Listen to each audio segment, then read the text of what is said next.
Hello दोस्तों। तो polity की इस सीरीज़ में आज हम लोग पार्लियामेंट्री सिस्टम ऑफ गवर्नेंस को स्टार्ट करने जा रहे हैं। पिछले लेक्चर में हम लोगों ने देख लिया था हमारा basic feature of Indian constitution कि किस तरह सुप्रीम कोर्ट ने केशवानंद भारती केस में बेसिक स्ट्रक्चर टूल का इन्वेंशन किया था और पार्लियामेंट को हमारे राइट्स को वायलेट करने से बचा लिया था। इस लेक्चर में we will be looking at the parliamentary form of government. ठीक है, parliamentary form of government basically कहाँ से अडॉप्ट किया गया है? ये बेसिकली ब्रिटेन से अडॉप्ट किया गया है। हमें ब्रिटिश ने हमें रूल किया था इतने सालों तक, तो बहुत सालों से हमारे यहाँ कौन सा सिस्टम लागू था? पार्लियामेंट्री फॉर्म ऑफ गवर्नमेंट था, जहाँ पे we have a nominal head जो कि प्रेसिडेंट होता है और एक इलेक्टेड हेड ऑफ गवर्नमेंट जो कि हमारे प्राइम मिनिस्टर होते हैं।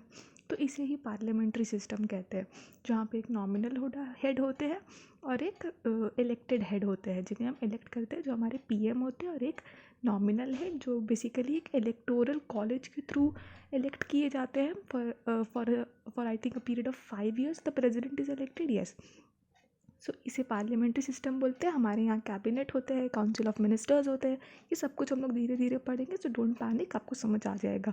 इस चैप्टर में डिटेल्ड इंस्ट्रक्शंस नहीं है, धीरे धीरे जैसे हम आगे पढ़ेंगे आप लोगों को सब समझ आते चला जाएगा। तो टुडे आज जैसे हम लोग 3 वर्ड हमेशा सुनते हैं ना, लेजिस्लेटिव, एग्जीक्यूटिव और जुडिशियरी। ठीक है, तो इन तीनों का मैं पहले आपको डिफरेंस बता देती हूँ कि क्या है। देखिए, लेजिस्लेटिव मतलब पार्लियामेंट होता है।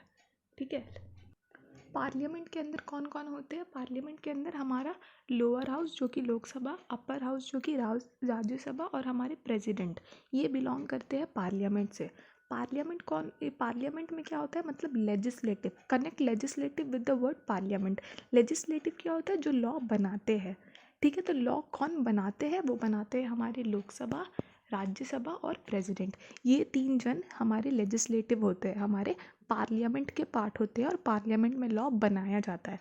ठीक है, legislative is concern with making of the laws. Executive होता है वो जो लॉ को इम्प्लीमेंट करता है।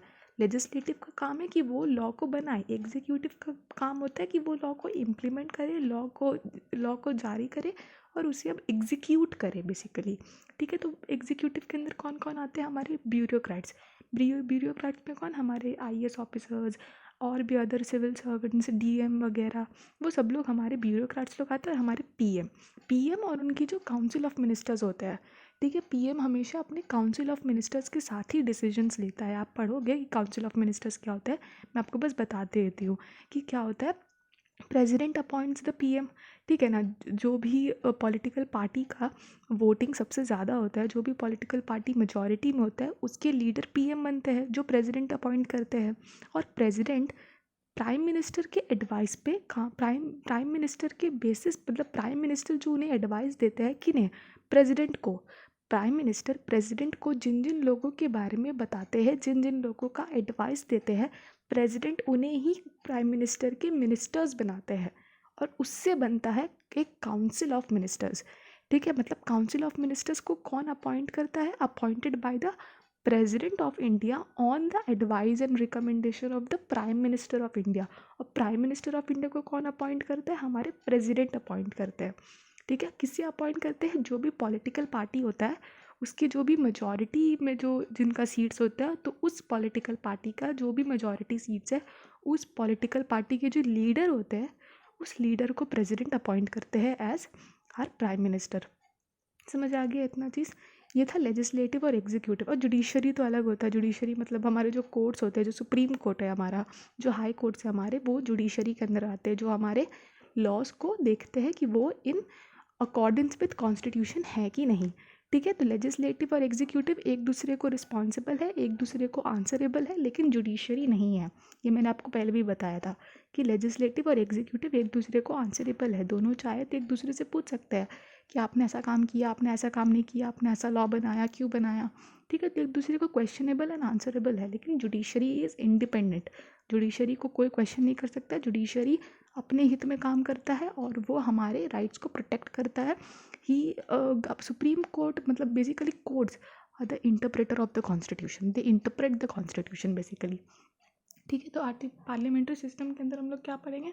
Article number 74 and 75। सेंटर में यूनियन है, यूनियन में पार्लियामेंट्री सिस्टम से 2 आर्टिकल, आर्टिकल नंबर 74 एंड 75, और स्टेट्स में फिर 2 आर्टिकल, आर्टिकल नंबर 163 एंड 164। तो इसे याद रखिएगा, सेंटर में 2 आर्टिकल, आर्टिकल नंबर 74 एंड 75, और स्टेट्स में 2 आर्टिकल है, आर्टिकल नंबर 163 और आर्टिकल नंबर 164। ठीक है, ये 2 आर्टिकल है। मैंने आपको बताया executive is responsible to the legislative, judiciary is independent. लेकिन यूएस में ऐसा नहीं होता। यूएस मतलब United States of America. United States of America में जो एग्जीक्यूटिव है वो लेजिस्लेटिव को रिस्पॉन्सिबल नहीं होता है। ठीक है, मुझसे हमारे इंडिया में पार्लियामेंट्री सिस्टम चलता है, तो यूएस में प्रेसिडेंशियल फॉर्म ऑफ गवर्नमेंट होता है। मतलब वहाँ कोई प्राइम मिनिस्टर नहीं होता है, वहाँ प्रेसिडेंट होता है। वहाँ प्रेसिडेंट ही हेड होते हैं, वहीं वहाँ के इलेक्टेड हेड होते हैं। और जो प्रेसिडेंट होते हैं यूएस के, वो किसके पार्ट होते हैं? वो एग्जीक्यूटिव के पार्ट होते हैं। और एग्जीक्यूटिव यूएस में लेजिस्लेटिव के रिस्पॉन्सिबल नहीं है। मतलब अगर जो बाइडेन कल को कोई लॉ इम्प्लीमेंट कर दे, एग्जीक्यूट कर दे और कुछ कर दे, तो लेजिस्लेटिव आके उनसे क्वेश्चन नहीं कर सकता कि आपने ऐसे क्यों किया, because is not answerable to the legislative. समझ में आया? तो हमारे यहाँ क्या है कि both the executive and legislative are questionable and answerable to each other, they are responsible to each other. लेकिन यूएस में क्या है? यूएस में the executive is not responsible to the legislative. तो यूएस में जो प्रेसिडेंट होते हैं, जो कि हेड होते हैं ऑफ द स्टेट, तो वहाँ पे जो प्रेसिडेंट होते हैं वो किसके मेंबर होते हैं? वो एग्जीक्यूटिव के मेंबर होते हैं। तो अगर जो बिडेन कल को कुछ कर दे तो he is not answerable to the legislative. Why? Because executive is not responsible to the legislative. I hope you got this. ठीक है, मैं फिर से बोल देती हूँ, हमारे यहाँ क्या है, एग्जीक्यूटिव और लेजिस्लेटिव एक दूसरे को रिस्पॉन्सिबल है। अगर एग्जीक्यूटिव चाहे तो लेजिस्लेटिव को क्वेश्चन कर सकता है। लेकिन यूएस में क्या चलता है?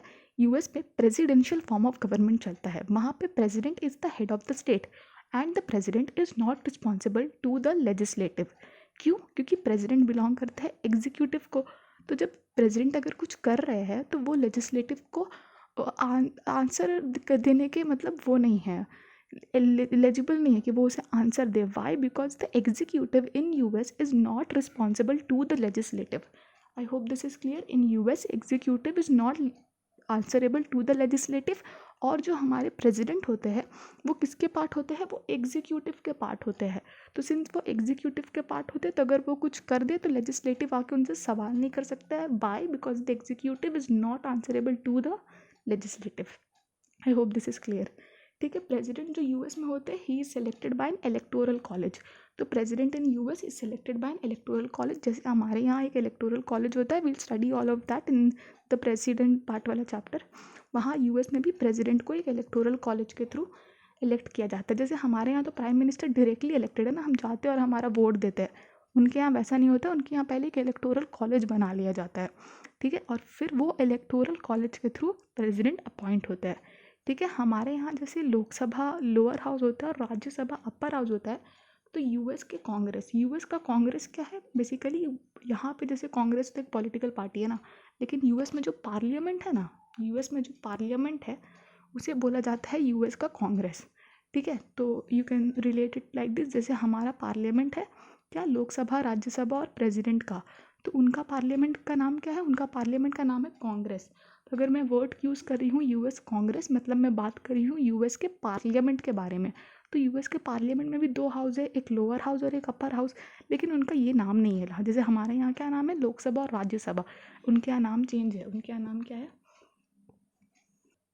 उनके यहाँ लोअर हाउस का नाम है हाउस ऑफ रिप्रेजेंटेटिव और अपर हाउस का नाम है सीनेट। ठीक है,